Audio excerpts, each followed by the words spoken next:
let's go. Don't stop. You're from Anaheim, from 201 East Broadway. Look at that.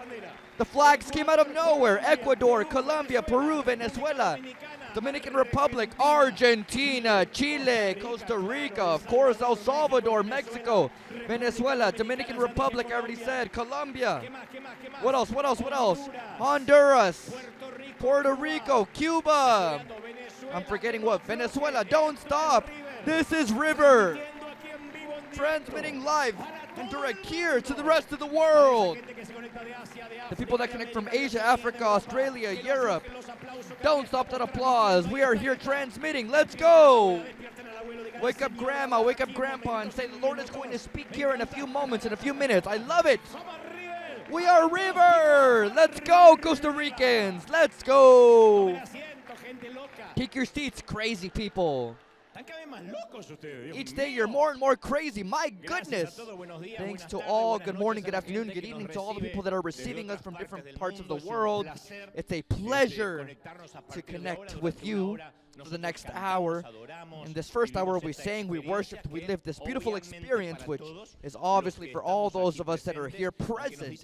Even though they say to us, oh, please show the praise and the music. Sometimes we post one here, one there, but we don't want that experience to be lost. Because what you live here, a screen can never do it justice, so we want you to live it here. However, God's word, which never returns empty, is sent out to the rest of the world, which is now waiting for this message. You're connecting with us because you have a meeting with the Lord, and in just a few moments I'm going to transmit what I believe God told me to tell you. But before, I'd like to show you some images that just arrived fresh.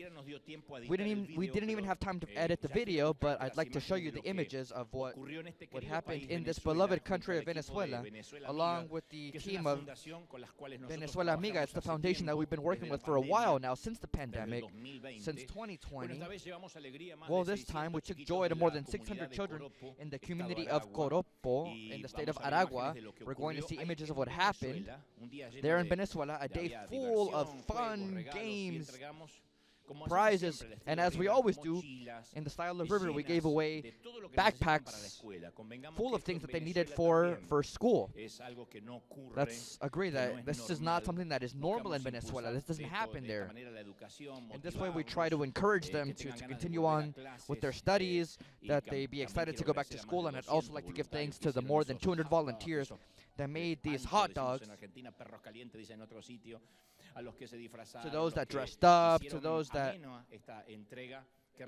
made this happen. It was truly a revolution in Venezuela, because I insist it's not something that tends to happen. This isn't seen often. They don't really give anything away.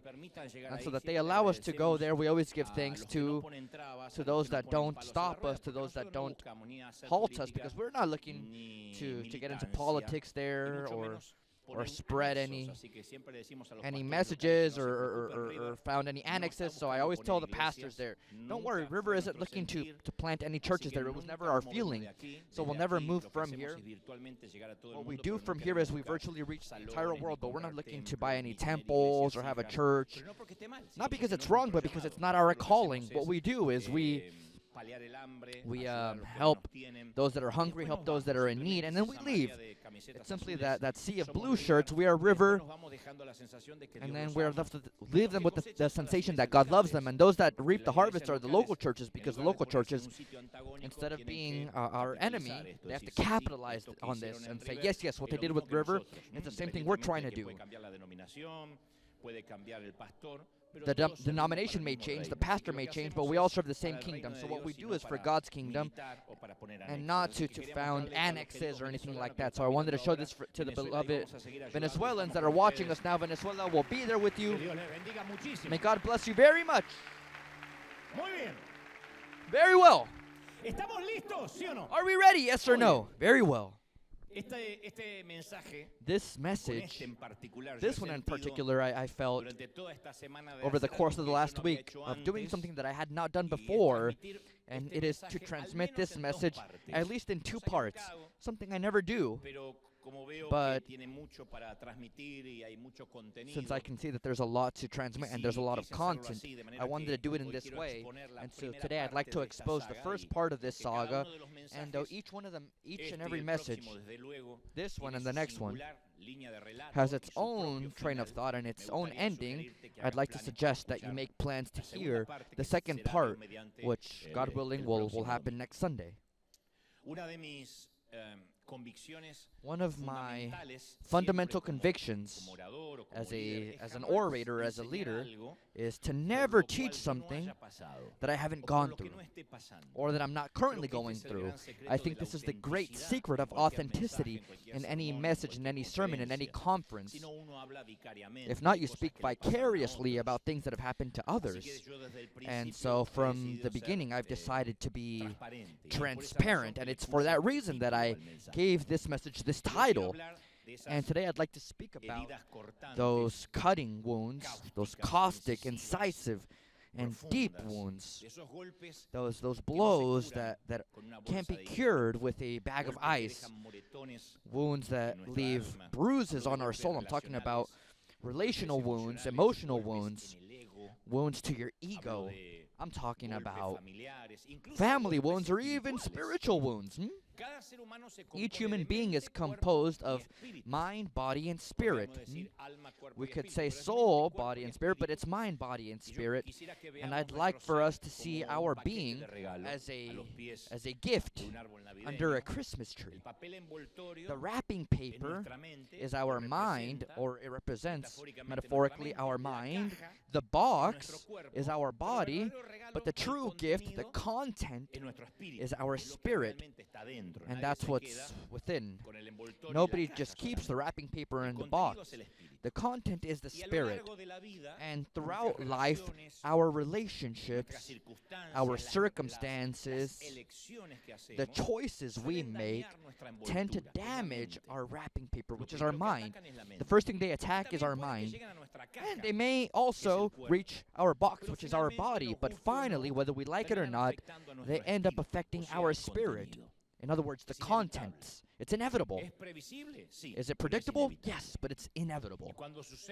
And when it happens, it tends to leave us in a disaster with our emotions fractured, our spirit amputated, or the way the character of Al Pacino in the film Essence of a Woman once said, there are no prosthetics for an amputated spirit. And if that weren't enough, besides our spirit being hurt by the blows of life, we somatize, as I always say, which is the manifestation of a psychological or emotional problem through physical symptoms, the way in which our body expresses a problem that it cannot express consciously. So you can begin to suffer due to an emotional, sentimental, or spiritual problem, or even a mental problem. You can come down with headaches, literally, digestive problems, difficulty sleeping, and in some cases it can even become a more serious illness.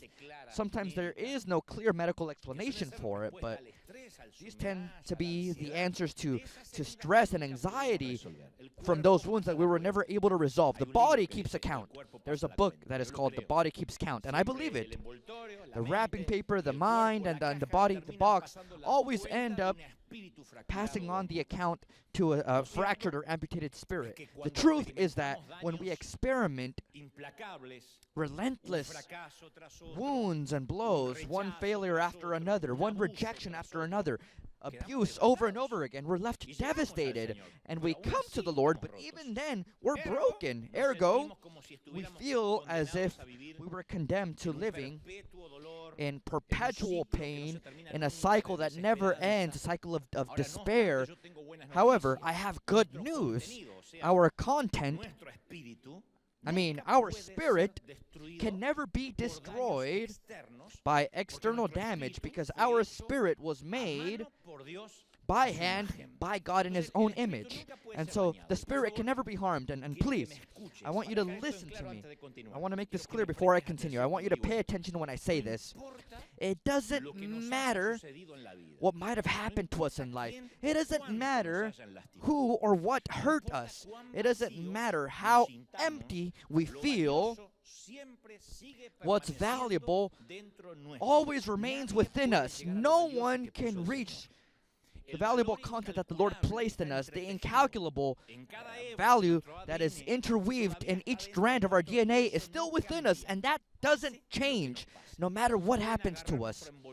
They can grab hold of our wrapping paper and our box and kick it and beat it up, our mind and our body, but no blow can diminish how valuable the thing is that God placed inside of us. I want this to be clear. Do we agree?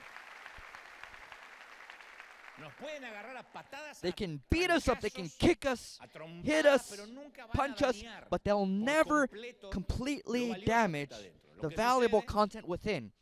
What happens is our consumption culture, we design containers to communicate what lies within. The more expensive the thing inside is, the more beautiful the container is. They don't give you jewels in a plastic bag, or when you buy a ring, they don't wrap it in newspaper. The way sometimes drunkards hide their bottles in brown paper bags. You expect the container to reflect the value of the contents, but God never does this. When God tells Samuel to go and visit Jesse's children to identify and anoint the next king of Israel, the prophet was surprised to discover that God didn't have in mind not even the most experienced, nor the strongest, nor the most handsome of the sons. In fact, in 1 Samuel 16:7, God says, "Do not look on his appearance or on the height of his stature." Allow me to say, don't allow yourself to look on the wrapping paper or the stature, because I have rejected him. Man looks on the outward appearance, but the Lord looks on the heart. People notice the wrapping paper, the bow, the box, but I always focus on the contents. In more simple terms, David's wrapping paper didn't communicate the contents of a king. You looked at David and you wouldn't say, "Oh, he's going to be a king." No. In fact,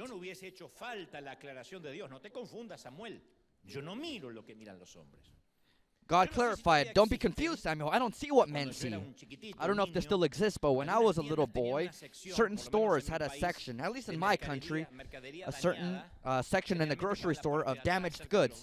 Typically, it was in the back corner near the restrooms, and there were shelves where there were a whole lot of goods that came from the factory with damaged labels or cans with dents, and they were all priced drastically cheap. I remember that my grandmother, the German, my Oma, was an expert in finding hidden treasures in those jumbles of goods. So the whole family would go to the store, and my grandmother would go directly to the back corner to see what she could find. And she loved showing that from something damaged, something good or recyclable could come, because what was damaged, and the reason why they put it on offer, was just the container. Because when they brought them down from the truck, they had gotten dented, and they couldn't sell them as if they were perfect. So the only thing that was damaged was the exterior, and that's why it was on discount. But the contents were valuable. They weren't expired or anything. The flavor was still there. The ingredients were whole and present. And so my grandmother's master hands, what was once considered as damaged, then became delicious. And that is exactly what God does with us. In the hands of the master, our bruises, our fractures, our blemishes, the things that we want to hide, they end up becoming a blessing. That's why our bruises and blemishes can never define us. God does not see what man sees. I'm also aware that maybe somebody once tried to label you, or label me, or label us with what can be seen on the exterior, because my mother would tell my grandmother, "That can of tomatoes is what you're going to take, Grandma? Can't you see it's all dented?" And my grandma would say, "Yeah, but the tomatoes are still good." She knew that the contents were damaged. Maybe the tomato was a little beat up, but but it wasn't expired or bad. And I think that sometimes they see our external dents and they label us. They stigmatize us. And they say, I've never known anyone so selfish or someone so greedy. Or we say, I'm not saying she's a prostitute, but man, does she have a history, that young woman. Others say, well, what can we expect from someone that never had present parents? That's why they're so unloving. Or phrases like, oh, it's her second abortion. She doesn't seem like a decent person. She never lasts at any job, so she must be lazy. Or she never made it to her full potential. Or he has children with 3 different wives, so he must not be a good father. Or she's already been divorced twice, so if 2 men couldn't stand her, then that says a lot about her. There will always be people that will want to label us due to our external damage or due to our weak points. And I know that this seems crazy, but I'm absolutely persuaded and convinced that God uses our damage to fulfill our destiny and our purpose. And I'll say it like this. God does not use us despite our damages. He uses us because of that damage. In one way or another, God uses what happens to us to capitalize on it so that we may be more useful than what we would have been had we not had that damage. For example, we can put our disaster in the hands of the Master and say, Lord, this is my life.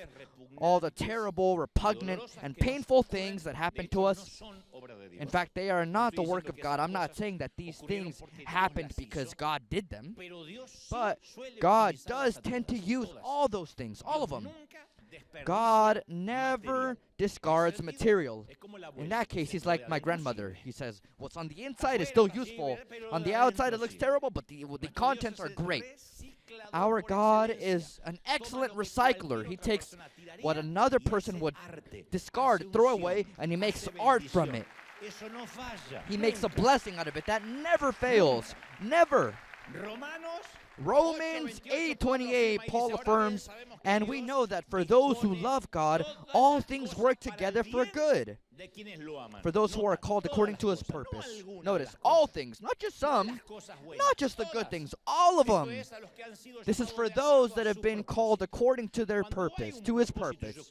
When there's a purpose, and I think that we all have a purpose, when there is an assignment that some also have, God utilizes what we see as defective or anomalous, things that we see as bruises or dents. God always takes advantage of all those damages, always. And our name, in place of being identified by the damage, is identified by our identity. Our purpose is connected to an infinite amount of blessings. I have shared this dozens of times, and I'm sorry for those that have been following my sermons for years. You might say, well, you said this already. Well, I can't make up new stories about my own life. So I've shared many times that at around the age of 5 years old, when I found out that my mother was dying at the hands of cancer, my father, completely drunk, so I don't blame him, we didn't know God. He came up to me. I was a 5-year-old boy. He was about 45. He came to me drunk and he said that it was my fault that my mother was dying. Something like, if she had not gotten pregnant with me, then she would have been healthy. I think that because of the state of medicine back then, maybe a doctor brought up the theory that the pregnancy had complicated her cancer. They couldn't eradicate the cancer due to the fact that she was pregnant, and that could bring complications to the baby. And so at a certain point, they had to choose whether to abort or continue on. And fortunately, as you might notice, Mom did not abort. The truth is that that entire crisis made my father burst out completely drunk, something that a 5-year-old doesn't understand. In the end, a drunk father or a sober father is a father. And he said to me, it's your fault that Mom is dying. And that day, I swore that no one else would get close enough to me to see how damaged I was.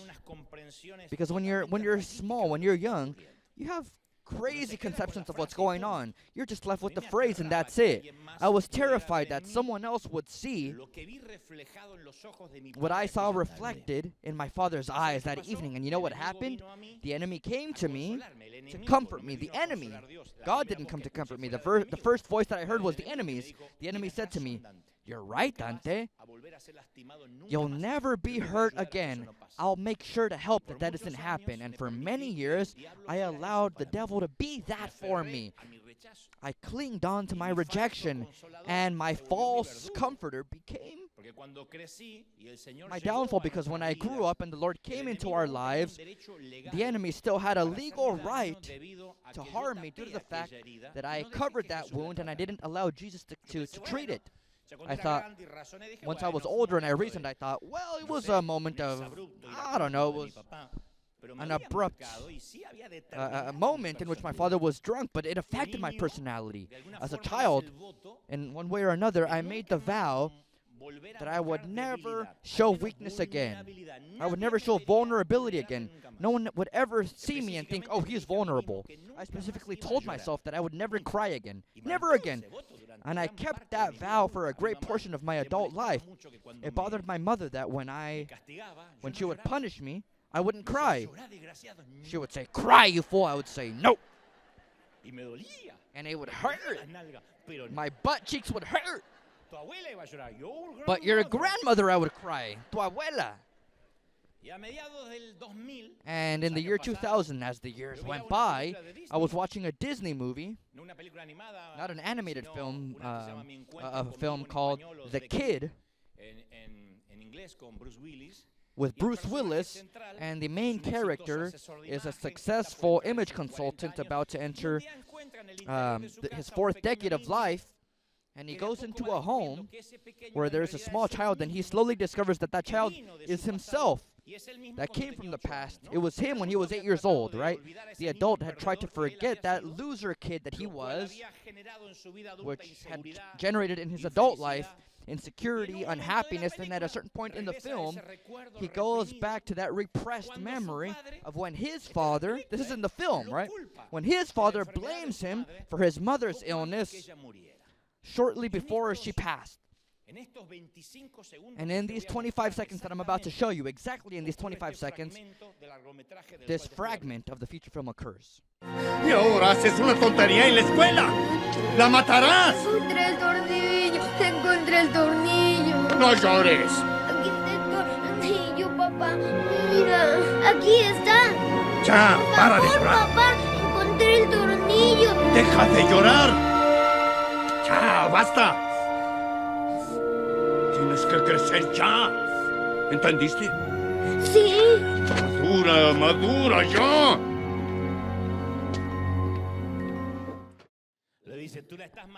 He said to him, "You're killing her with your foolishness." If you want to watch the movie later to find out why, you'll watch it. But he said to him, "She's going to die before your next birthday, and it'll be your fault. Don't stop crying. Grow up already. Stop crying. Grow up." When I saw that, in reality, his father told him that not because he was drunk, but because he was terrified of having to raise a child on his own. And in that precise moment of the film, that 25-second scene, I began to cry. I broke a 25-year promise. I had not cried since I was 5 years old.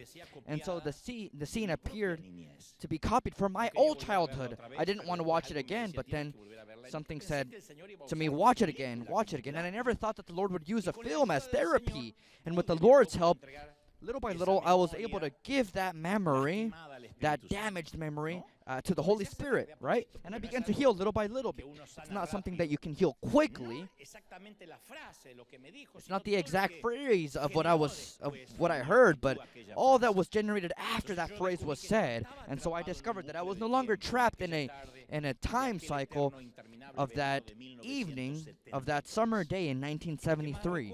What I remember most is that the Lord whispered to my heart once and again, almost like a broken record, while I was watching the movie, "I'm so sorry for what happened to you. I'm so sorry for what happened to you, but it was not your fault." And what God told me back then, I'd like to say it to you now. It was not your fault. Whatever happened to you was not your fault. You didn't ask for it. nor was it your idea. You did not want that to happen. I know that much more serious things have happened, much more serious than a phrase from a drunk father. In fact, they should have taken care of you and guarded you more. But I want you to know this. You were too small to realize what was happening. You did not know what to do. So I want you to record this in your heart, and I want you to hear it well. It was not your fault. You did the best you knew with the tools that you had, with the resources that were available to you when you were just a child. You do your best. You have a certain interpretation of what happens. It's a childish interpretation. And from then on, you begin to build your adult life. Maybe you grew up with a family that kept secrets to preserve the reputation of the last name. And they told you to shut up, to not make the problem bigger. A serious syndrome of those of us that lived back in the days where we could even say, oh, there's an uncle that is abusing me, or there's a cousin that is stealing my innocence, or they're touching me in a way that makes me feel uncomfortable, and they would say to us, no, don't make the problem bigger than it needs to be. Back in those days, abuse wasn't even a statistic, because in order for it to be a statistic, it needs to be denounced. But when you keep quiet, that becomes a hidden trauma, and you say, all right, well, I guess I'll have to live with it. And our personality can change from what we used to be. Our lives can change from what it used to be. Or maybe you grew up in a church environment where those that had authority used it as control and manipulation to make you feel even worse. I grew up in a system like this, where besides the trauma that I was dragging around, they made me fear that the Lord would erase my name from the book of life, that I would go to hell. Or maybe people allowed verbal abuse, physical abuse. They called you stupid, idiot, you fool. And no one would speak up, or even physical or sexual abuse. Instead of protecting you, instead of feeding you, they didn't do that. But let me say it again, it was not your fault. It wasn't. Maybe you suffered an accident or a misfortune that left you traumatized physically and mentally and emotionally. And you just had to go on, because the majority of us come from a time where, like they say in certain countries, you got to put on your big boy pants and go on, continue on. Maybe you found out that a partner had an adventure, an emotional or physical adventure. Maybe your family hurt you, but it was not your fault. Maybe you didn't have a present father, or maybe a father was there, but he wasn't affectionate. You can tolerate being an orphan easier when your parents are underground, but when they're there, when you feel like an orphan, yet your parents sleep on the other side of the wall, that is much harder to deal with. So I'll say it as many times as you need to hear it. It was not your fault. It was not your fault. Maybe these 4 words are what your soul were longing to hear for so long, just the way I felt when I was listening to the phrase in the film. Maybe you feel that you don't deserve to hear these words. Maybe you feel that you provoked what happened to you. But today, I'd like to present myself here as a messenger, as a representative from God, from a loving Father, and say, no matter what it is that happened to you, I'm very sorry for what happened, but God is telling me to tell you it was not your fault. You're not at fault. That's the first stone you have to let go of. Yes? That's the first stone that we have to let go of. If not, we cannot advance. It was not our fault. Because I would say, no, I must have provoked something in my father. I was a bother because I was just an accident. I would ask my mother, Mom, did you want to have me? And she would say, no, you were a scare. My father would say, oh, we thought you were a tumor. I mean, how would you grow up if your parents were expecting a tumor and a child came from it? And you say to yourself, yeah, it was my fault. I brought complications to the Gebels. Once my parents were too old to have kids. But no, it wasn't my fault. If not, you cannot heal. After clarifying that point that it was not our fault, it's my duty to also say to you that the search for healing is your responsibility. It's my responsibility. What happened to us was not our fault. Okay, but the search for healing is our responsibility. Maybe it wasn't our fault that the original blow happened, but healing cannot be produced without our consent. Now let's define the word harm or damage. We've all been hurt. Live long enough and we'll get hurt. All of us. Life hurts us. Disappointments, failures, betrayals. But not all blows leave scars. So let's agree, when we're speaking about damages, we're referring to something that leaves a mark, like an arrow. It's not about looking for things that we don't remember, but the thing that leaves a mark, that leaves a print. If the arrow bounces off or fails, there is no damage. But if it's shot at the right angle from the right distance with the correct strength and velocity, then it hits the target and it hurts. And let us agree that it's completely unfair. We've already said it. It was unfair. That's why it's fine to be upset. It's okay. If not, the Bible would never say, be upset, but do not sin. It's all right to be upset when it's unfair. We're not wrong in hoping or wishing that things went differently, but I have to say this to you with all the love in the world. There is no miracle nor prayer of power that can eliminate the reality of what happened to us. It's not about, come up to the altar, I'll put my hands on you, you'll shake and tremble, and your childhood will disappear. It will not happen. There is no prayer that can make disappear what really happened. So take the time that you need to be upset, to process it, to punch the wall, to scream into a pillow, to walk down a long hallway and think about the unfairness that you went through. Whatever you think is necessary, praying, speaking with a friend, venting, going to a professional therapist, and although all that can help, it doesn't change the fact that it happened. The act will not change. It's like somebody that gets into debt and asks God to set the bank on fire and kill all the managers and erase any hint that we have the debt. God doesn't just get rid of problems for his children like that. The same way people pray so that they're the same way people pray to become widows. Lord, take her to your presence, please. Set me free. I'm not asking that it hurts her, but just take her into heaven suddenly. But God doesn't fix our mistakes like that, saying, yes, don't worry, I'll kill them, I'll set that bank on fire. No. So it's the same thing. For our own mental health and emotional health, we have to accept that whether fair or unfair, the damage is done. So, to allow God to begin the process of healing, a priori or immediately, we have to recognize that harm has left marks. It's no good to say, I'm going to empower myself or confess that it didn't happen, and in the name of Jesus, I'm going to confess in faith. No, none of that works, because it doesn't allow God to begin the operating process. So the first step is to take inventory, a thorough inventory, a brutally honest inventory of the damages. So let's think about it in this way. If we go to the doctor with a fractured ankle and we tell him that we have a cold, we're never going to obtain the help, nor the healing, nor the therapy that we need, because we're not being honest with what's broken within us. So we have to identify where the wound is, exactly where it is we received the blow, even if it's painful. If not, God cannot heal what we're denying to reveal. As I always say, covered wounds don't heal properly. Covered wounds will never scar. Now, there are at least 4 types of arrows or darts for those that are saying, to be honest, I don't have any trauma that has harmed me too much.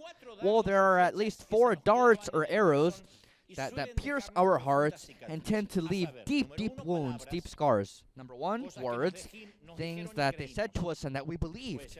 It can be from a teacher, from a professor, from a parent, from an uncle, from an aunt. I had an uncle that would say, go swim in the ocean, you scaredy cat, and he would add more words. A word too vulgar to say here. I was about 6 or 7 years old. I was scared of drowning, and obviously I never learned to swim. So now you know how to kill me. Because it stayed with me. Why are you being a scaredy cat? What do you think, there are sharks in there? So it was his words, and you might say, well, these are things that uncles say. Oh, well, the other things are things that parents say or that grandparents say, but those words eventually structure us out as adults. Actions, things that they've done to us, that's the second dart or arrow. Literally things that they did to us. Blows out of anger. The majority of us that are my age, we were hit as children. My father would give me therapy in the air. He would kick me in the behind. Before I hit the ground again, I had already understood the purpose of why he kicked me. Exposition. Exposure, when we're exposed to toxic content, sometimes they're not words or physical intervention, but sometimes the worst thing that can happen to a child is that they find the answer before they even have the question. So someone takes a pornographic magazine. Back in those days, there weren't any cell phones. And at a certain age, you see things, or you find out about things that you still hadn't even wondered about. That's why therapists or doctors say, don't answer questions before they ask you. Because that's perversion. That's deviating the natural use. Let's say we were exposed to certain things, maybe not a magazine, but let's say sounds or images or things that marked us, and we say, oh, well, I got past it. Yeah, but that's a dart nonetheless. The fourth thing is the environment, a negative atmosphere that is outside of our control. Homes that are more like boxing rings, where you cover your ears with your pillow saying, please let mom and dad just separate once and for all. I'm tired of hearing them fight. Because sometimes, as children, we become victims of a war that we didn't declare. And in the worst of cases, there are mothers or fathers that take children as accomplices, talking to them about their partners. Look at what your mom did. Look at what your dad did to me. He cheated on me. The children that only see their parents as progenitors are not prepared to deal with a broken love story. That's the environment. Just for example, there's many more examples, but we've been evading these darts from the moment we were born. Because these darts or arrows are the aerodynamic weapons fabricated by our adversary that point and threaten our purpose. Satan is an abortionist by nature. He wanted to eliminate Moses so that he wouldn't set the people of Israel free. He wanted to eliminate Jesus so that he wouldn't go up on the cross. He wanted to eliminate him as a child so that he wouldn't go up on the cross as an adult.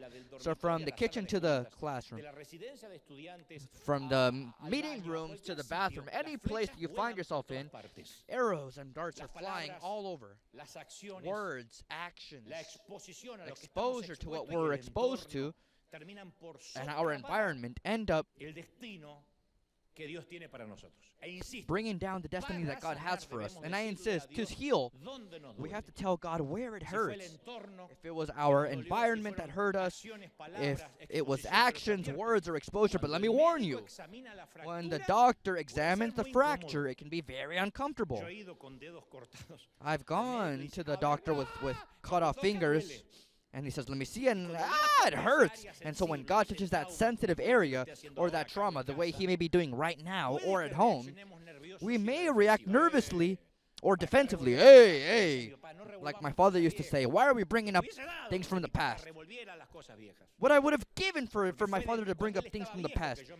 Because it's when he was already an old man that I realized that he had only made it to 4th grade of elementary school because they sent him to work in the fields. He didn't have any shoes. He had blisters and calloused feet. It was far too late for me to realize why he was so apathetic and why he lacked affection. And by that point, I asked myself, why didn't he communicate this? But once you uncover it and you see what hurts you, that's where healing begins. Covered wounds do not heal. What's under the rug does not bring healing. So allow me to ask you a question that you may not be aware of, but this will help us see what we're pointing to.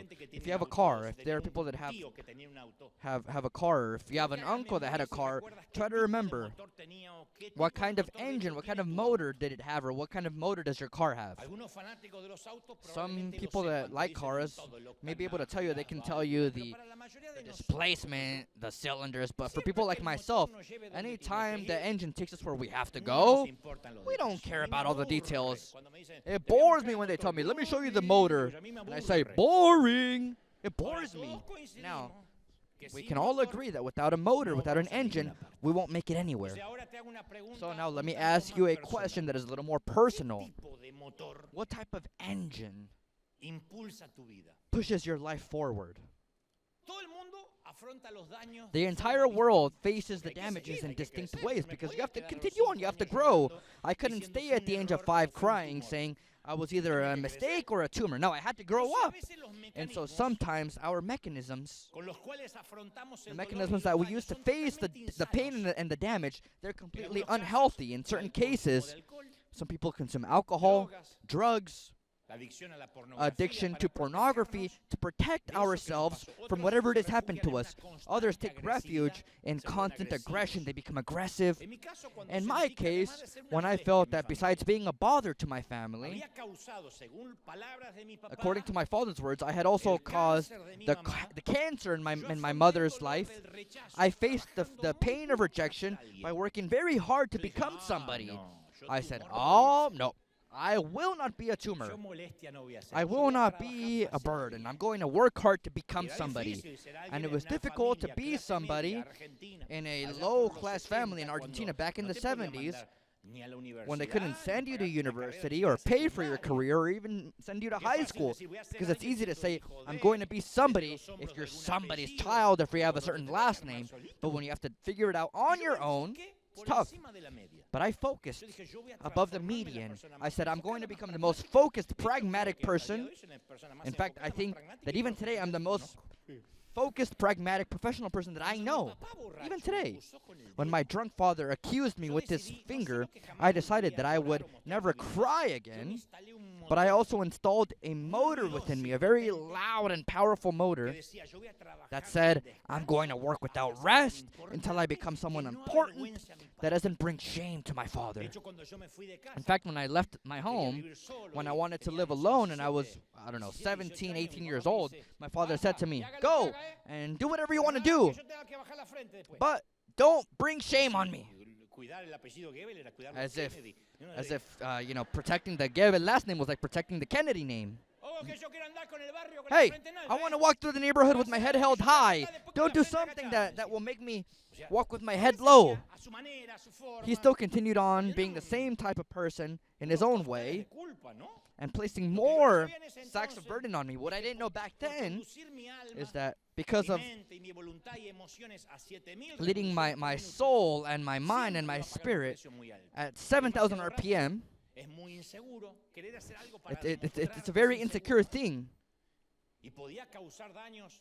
And it could also cause damage, not just to myself, but also to other people. And no matter how good the intentions are that we have, if whoever's driving the car is damaged, if we have a wound, if the wound is what's driving our car, then there will always be damage. If you say, oh, he left me for a younger woman, I'm going to get new breasts, butts, and lips. It's fine. Put in all the plastic you want. But your motivation is the problem. Your motivation is wrong. If my motor is rejection, and that's what pushes me forward to want to be better, wherever it is I go, that wound will come up. There are people that leave congregations mad at their pastors because they didn't give them a place, because they didn't let them preach, and they say, oh, you'll see, I'm going to be successful, you'll see, I'm going to have my own church. It's not wrong. What's wrong is the motivation, because their motivation is not wanting to preach, their motivation is wanting to show that they can earn the place that they weren't given. When I began to speak in public, when I was very, very young, after every message, I was preaching when I was 20, 21 years old. When you still have a whole lot of insecurity, you're still insecure as a man, as a professional, as a minister. And I would ask myself, did I do well? Did the people like it? Do they believe that I'm intelligent? Do they believe that I'm anointed? Did they notice that I'm anointed? Did they think that I was deep thinking or just surface level? Was I Christ-centric enough? Did I read from the Bible enough? Did I use enough verses? And if they suggested that the message was good, I felt encouraged. Oh, I felt valuable as a person. Did you see, Dad? I wasn't a tumor after all. It even provided me extra energy. I loved staying after the service to speak with the people. They would say to me, "Oh, how great God uses you and you're so young." And sometimes I would even go around the parking lot twice in case somebody didn't get to me to share their opinion. I wanted to hear everybody's words. However, if I thought that I didn't do well or if I made a mistake, one day I began speaking about Elijah and I ended speaking about Elisha. But it's not that I spoke about both. I thought I was talking about Elijah. I was saying Elijah, Elijah, Elijah, and down below they were waving no. And the worst thing that can happen to a preacher, which happened to Maduro in Venezuela, I said, the Lord multiplied fish and bread. But I said the wrong thing and I said the Lord multiplied penises and fish. Put yourself in my shoes because what you're hearing now is what happened then. It's not that I was trying to tell a joke. I was trying to be serious. Maybe one of the women said amen.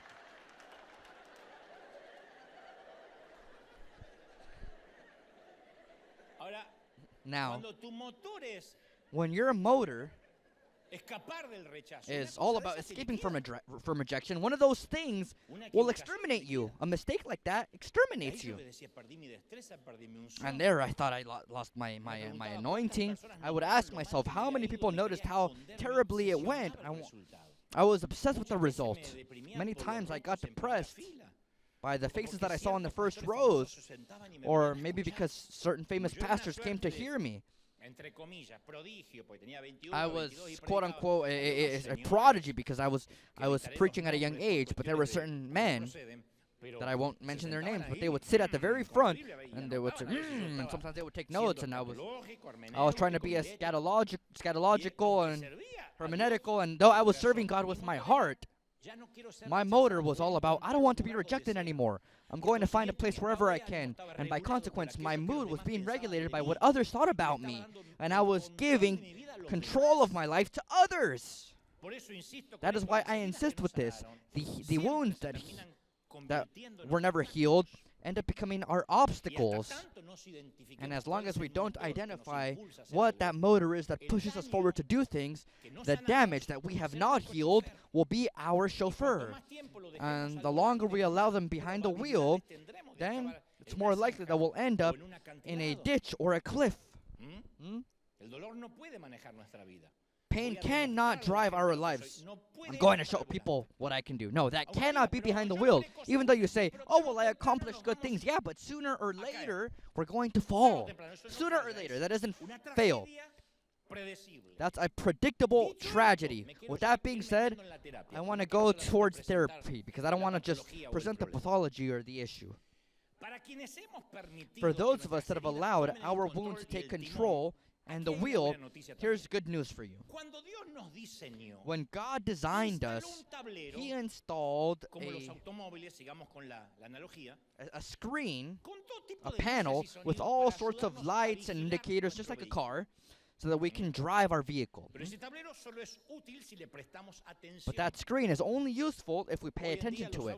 Nowadays, more modern cars have a bunch of lights and warning sounds and computations that tell us if things aren't well. But if we ignore those sounds and those lights, then we're going to begin to lose the sensibility towards those indicators that are trying to keep us safe and alive. There must be people here or at home that have those cars that when you switch lanes, it goes beep, beep, beep, beep, beep.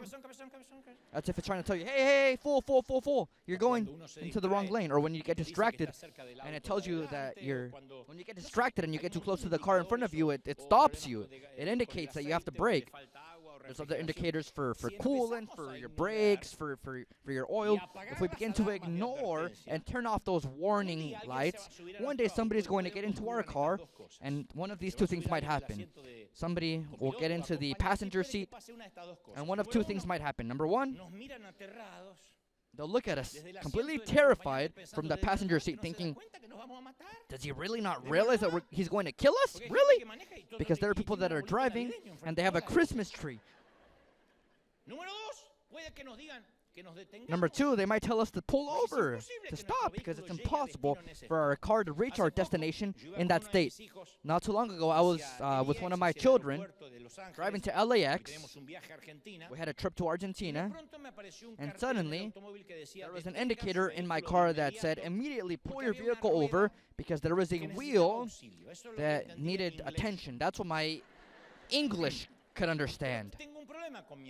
But there's a problem with my car. It's very sensitive, far too sensitive. And so, for example, it tells me, we suggest that you quickly park your car and put air in one of the wheels, rear wheels, because the tire pressure is low. Or we suggest that you avoid this street because there are many Asians on it. It's so sensitive. And so what I do is I tell one of the young men, generally due to lack of time, not because of conceitedness, but I tell them, hey, there's an indicator on there. Can you check it out? And so they take it to the dealer. They do what they have to do. The car gets repaired, and it comes back without any lights, without any warnings, without any indicators. But since I was in a rush to get to the airport, this was pretty recent, I ignored the warning, and I told my son, hey, don't worry, it's nothing. These Americans always exaggerate. We're about to get to the airport. We're 8 minutes away. Don't worry about it. So I continued speeding down the highway in the carpool lane until my son said to me, he didn't call me dad, he said, Dante Gebel. One of the rear tires just blew up. And the wheel came off the car. And we saw the wheel pass us by. We didn't die because of the Lord's divine providence and because it wasn't my time yet. And so when somebody travels with us, it's more difficult to hide that there's a blinking light. Have you ever heard the phrase, wounded people? Wound people? I think it's more precise to say, wounded people that don't know that they're wounded, wound people. Hurt people that don't know they are hurt, hurt people. We're all hurt, we're all wounded, we're all damaged, but we cannot stay on the highway pretending that everything's fine or trying to cover those warning indicators like those little signs that are coming up in this message today. What we should do is pull over, pop the hood of our lives, and notice and realize what's happening within us. Because with maintenance in the hands of our Creator, a routine checkup, a routine maintenance will help us to not run over bystanders. We don't have to pop a tire. We don't have to be a danger to ourselves and to those that accompany us in the car. We have to pay more attention to the lights on the dashboard that warn us about our wounds, because hurt people that don't know they are hurt are going to hurt others. I don't think there are people here that wake up in the morning thinking, I'm going to hurt others. I'm going to say phrases so that others get offended. No, I think there are people that offend others and they don't realize that they're doing it. I've gotten to know people that offend others and they don't even realize it. And so they make comments about other people's bodies. They tell you if you're fatter or skinnier, if you look good in your clothes or not. They say, oh, did you get thinner? You look like a cadaver. And you say, no, this cannot just come from within. They're a master of stupidity. That's learned stupidity.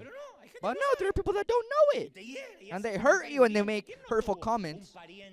Who hasn't had a relative that at the table for Christmas, they say a hurtful comment. They bring up a topic that shouldn't have been brought up. And if you say, oh, I don't remember anything like that, well, like Marco Sweet says, well, then you're that person. When we do this, we have to recognize what is pushing us to do what we do, and that's where we remove the wounds, and we take the wheel again, and we have to say, maybe I'm hurting others and I don't even realize it. Maybe that's why my relationships last so short time. Let's continue on with the therapy of healing. Surely we haven't realized that many of our wounds were provoked by our own families, the way it happened with me. Just the way it happened with me and my father. Maybe he was hurt by his own family. And you keep going back successively. And so, when I ignored what my dashboard was saying to me, not only could it have killed me, but also my son that was accompanying me, and maybe even a third party. But when we see our family tree up close, it's as if we see a never-ending repetition of wounds and damage. Maybe those cycles are never spoken about, but this isn't solved by just saying, oh, rebuke the past in the name of Jesus, because that past continues to travel through our genes and through our mental engrams. So anytime we have unhealed wounds, we're going to transmit them to our children the same way. I can't say, oh, well, if I pop a tire, then I would die, and that's it. No, I would also kill my son. What we don't transform will be transferred. I'll say it again. What we do not allow God to heal, whether you like it or not, we will transfer it. My father never allowed himself to be healed from anything, and so he transferred all the things that he said to me and things that I don't want to remember, he transferred it to me. If you connect the dots backwards, then you'll realize that what my father said to me was nothing compared to how he would be punished. And if I go even further back, let's not even bring that up. And so our parents' sins mold us and give us form. And so these wounds that were never healed become darts or arrows that end up piercing our purpose and our inheritance. My father would say, look what I'm about to tell you. He would say, how hard is it for you to shut up and not cause more problems? No, but Dad, they're bullying me. Yeah, but just shut up. Deal with it. Don't make the problem any bigger. My father innocently taught me to avoid conflict. He never said to me, no, stand up for yourself. Or, Dad, they gave me a bad grade, but all my answers were right. He would say, don't say anything. It's over. Nobody will die because of those bad grades. He would say, let's avoid conflict. How did I avoid conflict? By being excessively pleasant, cordial, making sure I never said anything that might offend somebody or cause controversy. That's what my father taught me. Not out of wickedness. My father already had Christ. He was no longer a drunkard. But he would say to me, don't cause problems. Sometimes it's better to shut up than just to confront. And so I became a natural minimizer. If the conflict was inescapable, I would capitulate. I would negotiate as quickly as I could to reach peace at any cost. I would deal with toxic people. I would allow people to steal from my company. Oh, no, I just don't want them to think of me as a bad person. If I felt that controversy could arise, I would avoid it.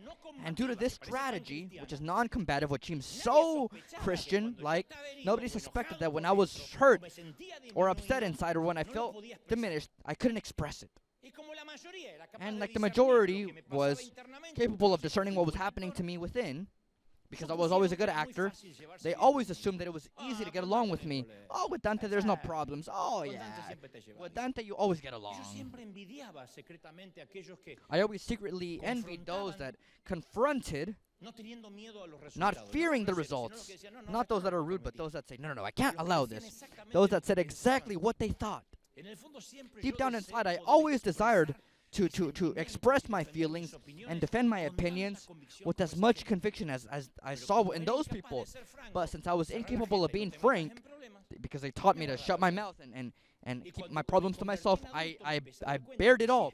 And as I became an adult, I realized that if I aspired to be a leader, and if I wanted God to use me, then I couldn't keep that politics of avoiding all sorts of conflict. In fact, Jesus never said, blessed are those that keep the peace. In Matthew 5:9, he says, blessed are the peacemakers, not those that keep the peace. Those that keep the peace are those that make concessions to the truth. They put a rug over the problem in an attempt to maintain a false sense of peace, like some say, I won't shake the baby's crib. And so why are you still dealing with that abusive person that you don't love? Oh, no, I don't want problems. I want to make it to the holidays in peace. No, that's not living in peace. That is shutting your mouth to not confront. And a scammer is making your life impossible because you're not confronting. You see how wounds do determine our adult life? Now, what is a peacemaker? A peacemaker is someone that confronts, if necessary, to obtain true peace. Sometimes you have to provoke war to reach peace. To place the frauds where they need to be. And out of my father's 4 children, I include myself, we've faced this harmful cycle at different grades and levels. Because what is not transformed and healed is transferred. The only thing worse than being damaged, there's something worse than being damaged, and that is allowing our damage to multiply into the lives of the children that we love. So please, let us not allow the wounds to be transferred to those that you care most about. It's something that they don't deserve. So your healing is not just for you. The generational cycles, the toxic cycles are generational. But there's always good news. There's good news. These generational cycles that are transformed also exist.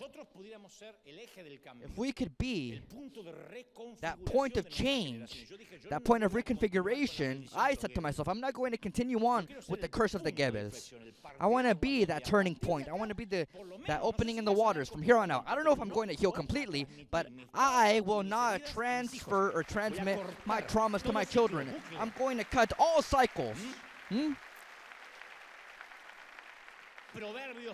Proverbs 13:22 writes, a good man or woman, it doesn't speak about gender, leaves an inheritance to his children's children, a legacy. This is what you leave in someone. An inheritance legacy is what you leave to someone. I speak about inheritance and legacy and emotional health, spiritual health, health in your soul, health in communication. Have you seen families that don't speak about anything and they hide all their problems? How many of us live like this? We don't speak about the aunt's retarded son. In my family, look how terrible this was. But when somebody had mental retardation, they would hide them in the back room. And they would never speak about that child. They wouldn't come out in pictures. And I would ask, hey, where's my cousin? No.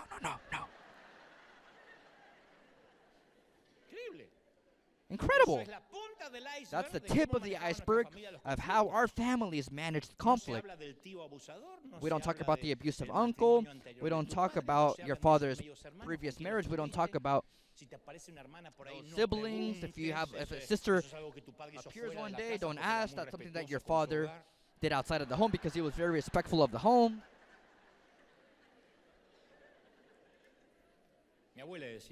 My grandmother would say, oh, my husband, he's such a good man. They don't make men like him anymore. Sometimes he would hit me, but, I would upset him. And he would come home drunk, on drugs, with an underwear hanging from his ears. But he never brought any of those crazy women here to the home. What a straight and religious man. A fraud, womanizer, drunk, drug-addicted man. Why did she say all these things? Because she wanted to keep the peace. And so what I'm trying to say is that our decision to heal from here on out has the power to change destinies. Maybe healing will be difficult, but we will decide whether or not we give our harm and damage to the next generation, or if we'll give off the good that we have within us. We will decide. And finally, once we recognize our harm, our damage, which was not our fault, I'd like to tell you how or where exactly our healing will begin to occur. I know it'll sound controversial, but here we go.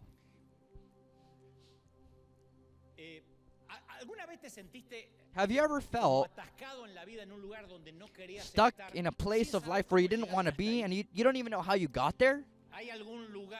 There's a certain place where you feel relationally desolate, spiritually sterile, emotionally isolated, because loneliness is not the lack of faces, but the lack of intimacy. If our dashboard of harm is blinking with the red light, it means that there's still a solution. It's telling you, park the car, pull over. And we can allow God to begin that process of repair. It doesn't mean that you're going to kill yourself. You're going to kill yourself if you continue driving this way. Proverbs 13:12 says, hope deferred makes the heart sick, but a desire fulfilled is a tree of life. So, I'm not naive. I understand that you may be hopeless, and maybe that hopelessness has you captive, and you're telling yourself, oh, I can't change at this point of life. And that's where you feel paralyzed, without a purpose, without a destiny. But here's what I'm going to tell you on behalf of the Lord's heart. If God brought you today, or if you're on the other side of the screen at home, if He brought you to hear a message like this, it's because you're on God's agenda. You're in the King's mind. That's why your lights are flashing, are blinking today. Maybe you're being blocked by an emotional trauma that wasn't healed. Maybe you're stuck in desolation because your broken mind needs restoration and healing. But here's what I want to say to you. It sounds foolish, but I'm going to say it. And I will articulate it slowly so that it's recorded in your heart. You are on God's agenda. The King is thinking about you. Maybe we feel lost, flattened beneath the heavy weight of damage, to the point where we might even think that nobody will even track us or even be interested in our wounds. And so let me make this clear. We need to allow ourselves to be sincere with God. Let's stop faking it. That's the great syndrome in the evangelical church. Everybody fakes it. And we have to expose our wounds before Him. God will never bless the person that we're pretending to be. He can only bless who we truly are. Between a hypocrite and a prostitute, don't have the slightest. Don't be convinced that He's going to choose the hypocrite. Between a tax collector or a Roman, He will always choose exactly who you are. You're a damaged person. God will always choose that person. For that reason, if we feel that our damage has made us lose our path and we want to find our direction again, if we say, Lord, I don't know how to continue on, well, firstly, on our cell phone, we have to place our current location. I think everybody knows this, but if there's someone that doesn't really know about applications,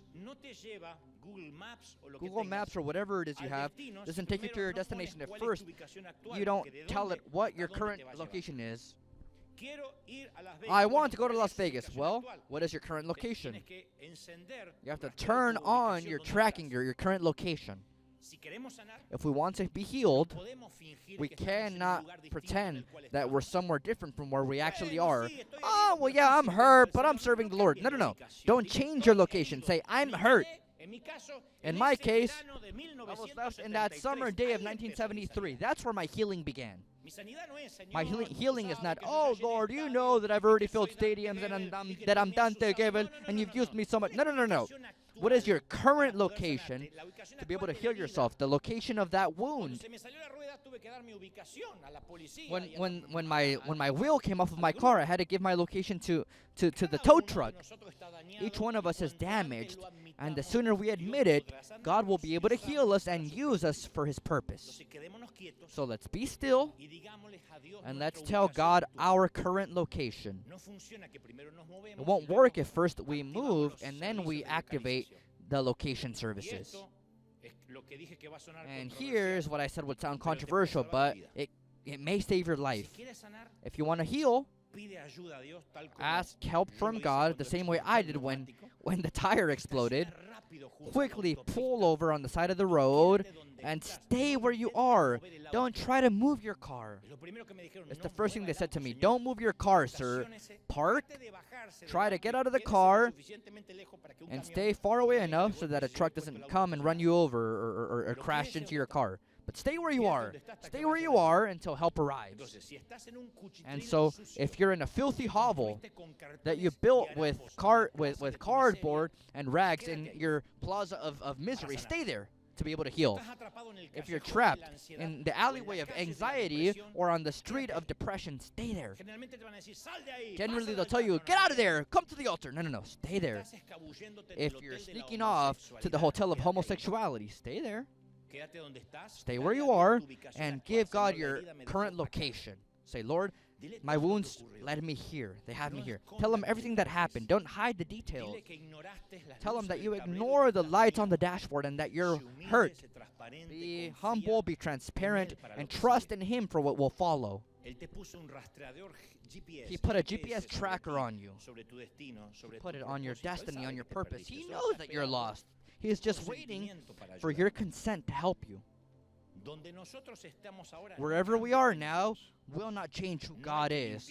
We don't have to clean ourselves and come into the temple to encounter God. Wherever we are, it doesn't change who God is. So I'll say it again. Be still and give him your current location. I say this because any attempt to do something to self-heal ourselves will leave us without any divine help. But I insist, if this message truly touched the most intimate fibers of your being, stay where you are, be still, and know that I am God. We think that we've been outside of God's divine radar for a long time now, but you're not. God placed a tracker, a locator of love, unconditional love upon us. God is relentless in his search, and as I once said to you, here's what the Lord has sent me to remind you of.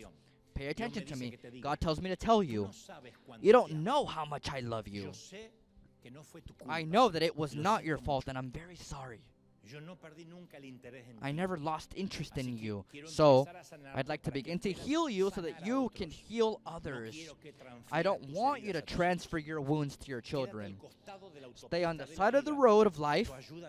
Your help is on its way. I'm beginning that surgical process of healing in your heart. But let me warn you, God says, that if you decide to not believe me, if you decide to distance yourself from me, if you abandon your faith, if you give yourself up to your pain, if you insist on remaining damaged, if you decide to do whatever it is you want with your life, let me let you know that you got into it with the wrong father. I'm going to warn you that I do not intend on wasting the blood shed by my son, because I use everything. Not even the price. So, God says, I don't care in what way or how you try to hide yourself, whether it be at the heights or the depths, beneath the earth, beneath the heavens, behind anything created. I have centuries of experience in finding people like you, and I want you to know that if you try to disappear from my presence, I will start a search of love, a relentless search of love, because I'm an expert in finding my lost coins, my lost sheep, and my lost children. I'm not willing to negotiate, and I won't change my opinion on you no matter what you do. So listen clearly to what I'm about to say to you, because I'll only say it once. God says, I swear by myself that I'll go after you. I will look for you. I will find you, and I will heal you.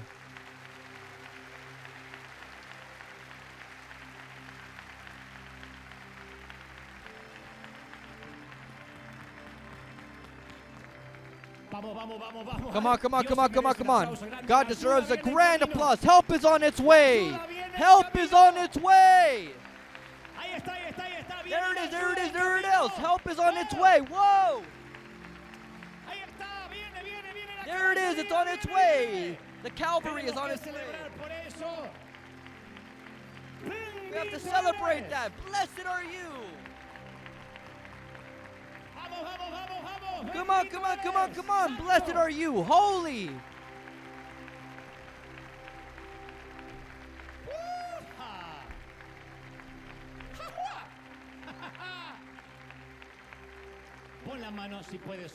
If you can, put your hand on your heart. Because the heart symbolizes any sort of wound, damage, or dart or arrow, wherever it is the damage. I'm not going to repeat everything I said, but let's just allow the Lord to operate. Let's allow him to start that healing process. I know you're in a crisis because your eyes tell me so. And your hurt soul needs the rest of the warrior. Park. Pull over.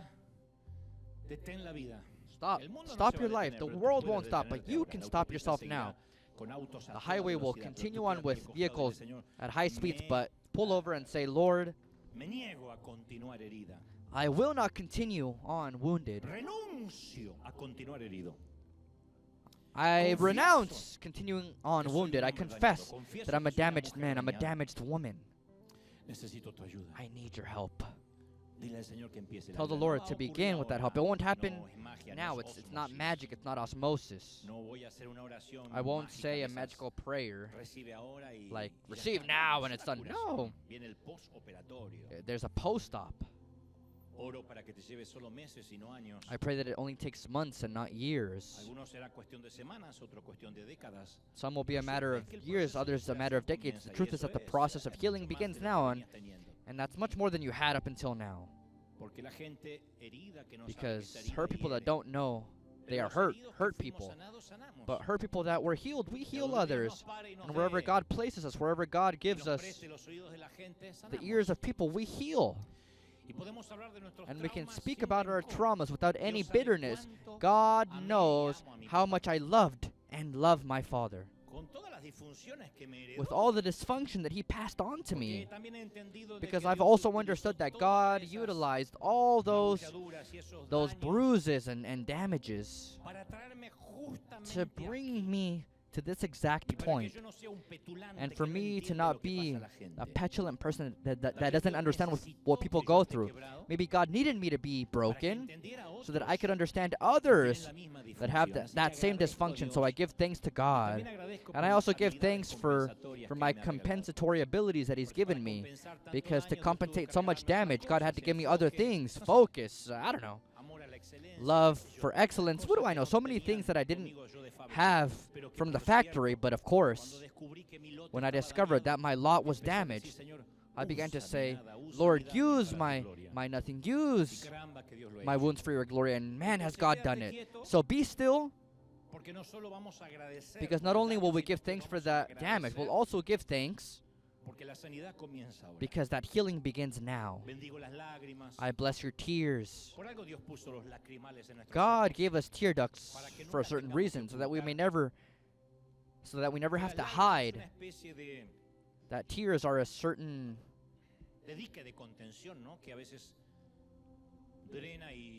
drain of what needed to come out and be let go. The water that comes from our eyes is like a breath. I always say that a sigh is extra air for something or someone that we lack. And I think that tears are the water that is the surplus water for all the times that we swore to not cry, to not give up, to not give in, to not be noticed, for people to not see our pain, to not be judged, to not see us as vulnerable or weak. Keep those tears in. Mature, they told us. Grow up.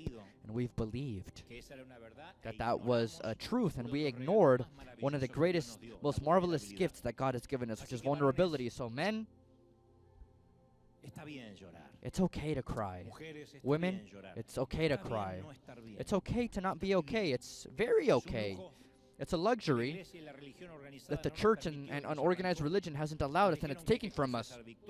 They told us to confess victory, that we always have to be okay, that saying that we're not okay is a lack of faith, that saying that we have problems is confessing that the devil has more power.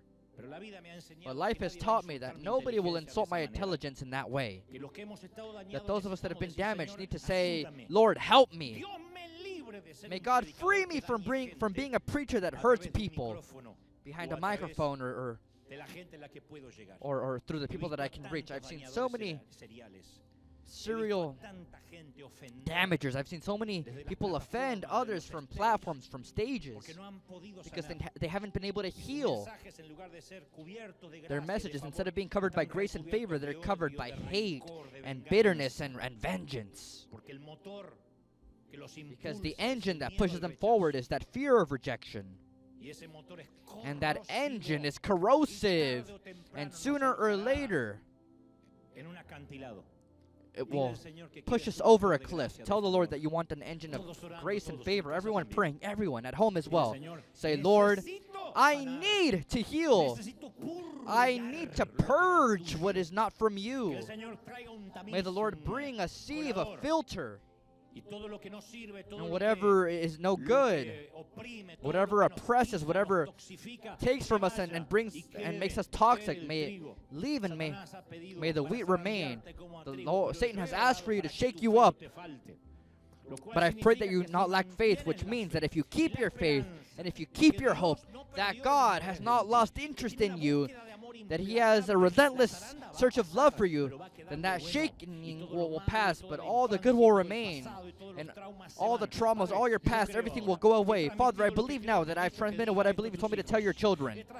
I've transmitted the first part of this message, and I know that You've healed. I've spoken foolishly as far as I can reach, which is their intellect, but I know that You've reached places that I cannot get to, which is their heart, their soul, their spirit. Lord, Your grace, Your favor, may it seal this word here and around the world. May we be prosperous. May we be blessed. May we be sanctified. But above all, this morning, this afternoon, this evening, according to the different time zones from wherever they're watching, may we be healed in all areas from all the things that have affected us. We remove all darts, and the wound is in the hands of Your Spirit, Lord. Heal us. We begin to be healed. We begin to be blessed. We begin to bless instead of hurting. And we're going to bless and be a channel of blessing in the body, in the soul, and in the spirit. Amen. Amen. So let it be today and forever. This is the day that the Lord has made. Let's celebrate the King, yes or no? Do we leave here a little more healed, yes or no? May God bless you, may He keep you, and the Lord make His face shine on you. Until next Sunday, bye people at home. See you soon. Bless you.